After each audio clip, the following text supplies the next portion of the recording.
আসসালামু আলাইকুম। আয়াতম কুকিংয়ে আপনাদের জানাই সকলকে স্বাগতম। বাড়িতে থাকা উপকরণ দিয়ে বা বাড়িতে থাকা মশলা দিয়েই একটি দারুণ স্বাদের চিকেন রেসিপি বানিয়ে নিতে পারো একদম কম সময়ের মধ্যে আর সহজ উপায়ে, যেটি খেতে হবে অসাধারণ আর দেখতে যেমনটাই লোভনীয়, খেতে কিন্তু দুর্দান্ত হবে। চিকেনের এই রেসিপিটি একটিবার হলেও ট্রাই করে দেখতে পারো।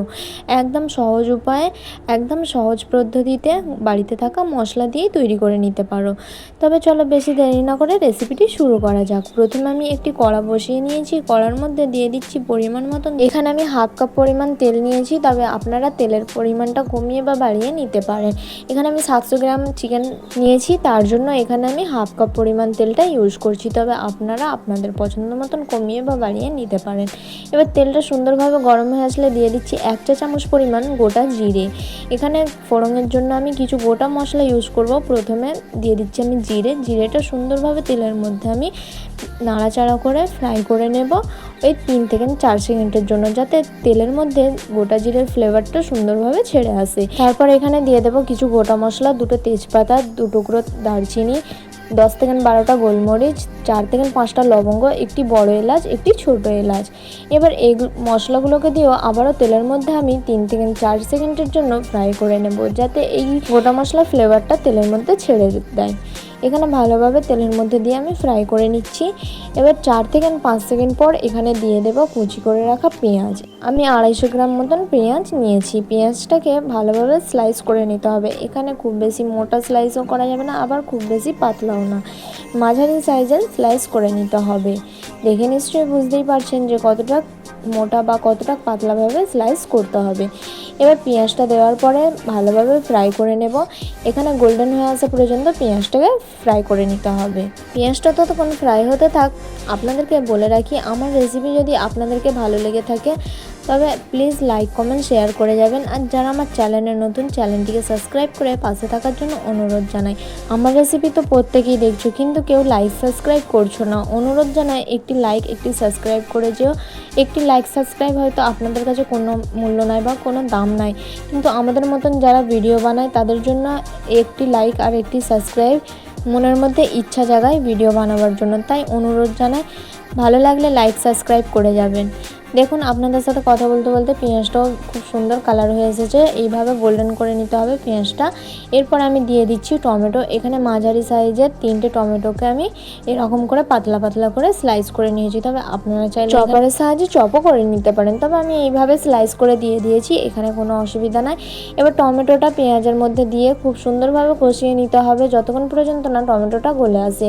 এখানে আমি দিয়ে দেবো স্বাদ অনুযায়ী লবণ, যাতে টমেটোটা সুন্দরভাবে গলে আসে, তাড়াতাড়ি গলে আসে, তার জন্য এই পর্যায়ে আমি লবণটা ব্যবহার করে নিচ্ছি। এখানে স্বাদ অনুযায়ী লবণটা দিয়ে আবারও মিক্স করে নিতে হবে। এবার লো ফ্লেমে টমেটোটাকে গলিয়ে নিতে হবে। এখানে গ্যাসের ফ্লেমটা হাইতে দেওয়া যাবে না, তাহলে এটি পুড়ে যাওয়ার সম্ভাবনা থাকবে, যেটি একদমই টেস্টটা অন্যরকম এসে যাবে। লো টু মিডিয়ামে রেখে আমি টমেটোটাকে গলিয়ে নেব। টমেটোটা গলে আসা পর্যন্ত অপেক্ষা করব। টমেটোটা গলে আসলে এখানে দিয়ে দেবো কিছু গুঁড়ো মশলা। প্রথমে দিয়ে দিচ্ছি আমি 1.5 টেবিল চামচ পরিমাণ লঙ্কার গুঁড়ো।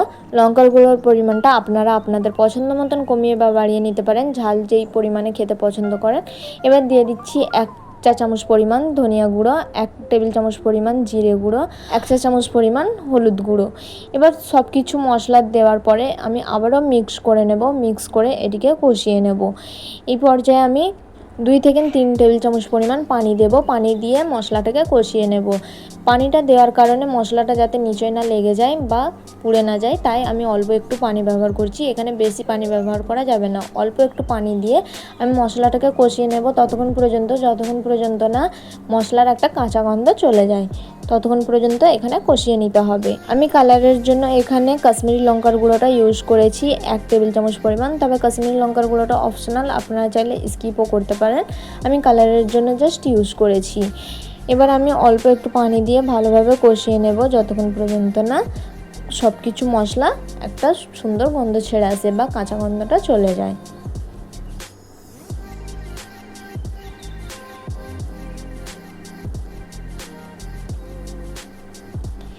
এখানে সুন্দরভাবে কষানো হয়ে গেছে, দেখে নিশ্চয়ই বুঝতে পারছেন। 3 থেকে 4 মিনিট কষানোর পর এখানে দিয়ে দিচ্ছি আমি আদা রসুনের পেস্ট।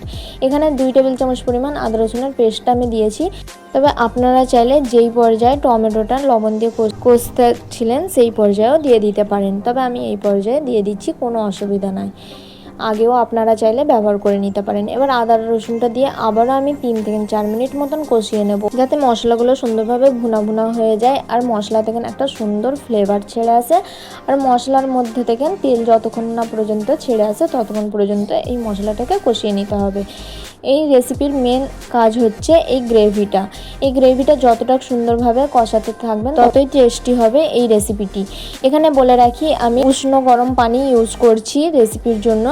এখানে অবশ্যই গরম পানিটা ইউজ করার চেষ্টা করবেন, তাতে করে রেসিপিটিও জলদি হবে বা রান্নাটাও জলদি হবে আর খাবারের মধ্যে টেস্টটাও আনতে সাহায্য করবে। যে কোনো রেসিপি বানাবার সময় যখন পানি ইউজ করবেন অবশ্যই গরম পানি ইউজ করার চেষ্টা করবেন, তাহলে রান্নাটাও জলদি হবে আর রেসিপিটির স্বাদ পারফেক্ট আসতে সাহায্য করবে। এবার আমি মশলাটা সুন্দরভাবে 4 থেকে 5 মিনিট কষিয়ে নিয়েছি অল্প অল্প পানি দিয়ে।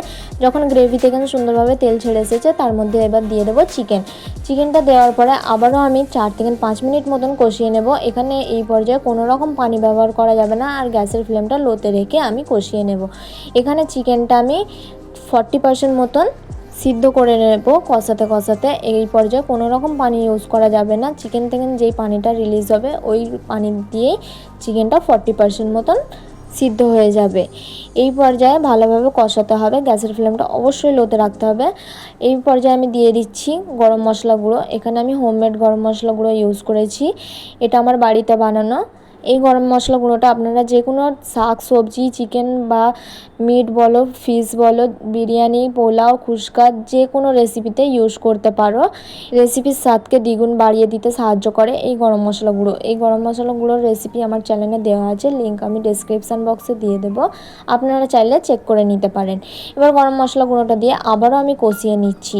এখানে 40% মতন কষিয়ে নিতে হবে। গ্যাসের ফ্লেমটা অবশ্যই লোতে রেখে কষাবার চেষ্টা করবেন, নাহলে মশলাটা নিচেই লেগে যাবার সম্ভাবনা থাকবে, একদম টেস্টটা অন্যরকম এসে যাবে, যেটা খেতে একদমই ভালো লাগবে না। এইভাবে করে আমি 5 মিনিট মতন কষিয়ে নেব, যাতে 40% মতন চিকেনটা সিদ্ধ হয়ে যায়। এই পর্যায়ে আমি দিয়ে দিচ্ছি কিছুটা ধনিয়া পাতা কুচি। এখানে আমি আগে থেকে ধনে পাতা কুচি করে রেখেছিলাম, ওই ধনে পাতা কুচিটা দিয়ে দেব। দেওয়ার পরে আরও 2-1 বার মিক্স করে বা কষিয়ে নেব। কষানোর পর এখানে দিয়ে দেব পরিমাণ মতন পানি। আবারও বলছি, এই পর্যায়ে আমি গরম পানিটা ইউজ করছি, আপনারাও গরম পানিটা ইউজ করার চেষ্টা করবেন। গরম পানিটা আমি পরিমাণ মতন দিয়ে দিচ্ছি, আপনারা আপনাদের পছন্দ মতন যতটা গ্রেভি খেতে পছন্দ করবেন সেই পরিমাণে পানিটা এখানে দিয়ে দেবেন। তবে এখানে আমি 2 কাপ মতন পানি ইউজ করেছি। এবার পানিটা দেওয়ার পরে সুন্দরভাবে কড়ার গাটাকে ধুয়ে নেব, যাতে কড়াটা পরিষ্কার হয়ে যায় বা দেখতেও ভালো লাগে। এইভাবে গাটা পরিষ্কার করে নিলে দেখতে ভালো লাগে, তাই না বলো? এরকম গায়ের মধ্যে তরকারি লেগে থাকলে একদমই দেখতে ভালো লাগে না, একদমই বাজে লাগে, তাই গাটা একটু পরিষ্কার করে দিচ্ছি। এখানে আবার গরম পানিটা দিয়ে আমি ঢাকা দিয়ে এটিকে রান্নাতে রেখে দেবো। যতক্ষণ পর্যন্ত না ফুটে আসে ততক্ষণ পর্যন্ত আমি হাই ফ্লেমেই রেখে দেবো। তরকারিটা ফুটে আসলে গ্যাসের ফ্লেমটা লোতে রেখে আমি 5 মিনিটের জন্য রেখে দেবো, যতক্ষণ পর্যন্ত না চিকেনটা সুন্দরভাবে সিদ্ধ হয়ে আসে, বা 5 মিনিটের জন্য রাখলেই যথেষ্ট। এবার 5 মিনিট পর দেখিয়ে দিচ্ছি সার্ভ করে যে কতটা সুন্দর আর কতটা লোভনীয় হয়েছে। দেখে নিশ্চয়ই বুঝতেই পারছেন, কালারটা জাস্ট অসাধারণ হয়েছে। দেখতে যেমনটাই লোভনীয় হয়েছে, খেতে কিন্তু তার থেকে না বেশি অসাধারণ। আর এটি বানানো কতটাই সহজ দেখে নিশ্চয়ই বুঝতেই পেরেছেন। কেমন হয়েছে রেসিপিটি জানাতে ভুলবেন না। ভালো লাগলে প্লিজ লাইক, কমেন্ট, শেয়ার করে যাবেন। আর যারা আমার চ্যানেলে নতুন, চ্যানেলটিকে সাবস্ক্রাইব করে পাশে থাকার জন্য অনুরোধ জানাই। আল্লাহ হাফেজ, আবার দেখা হচ্ছে নেক্সট রেসিপিতে।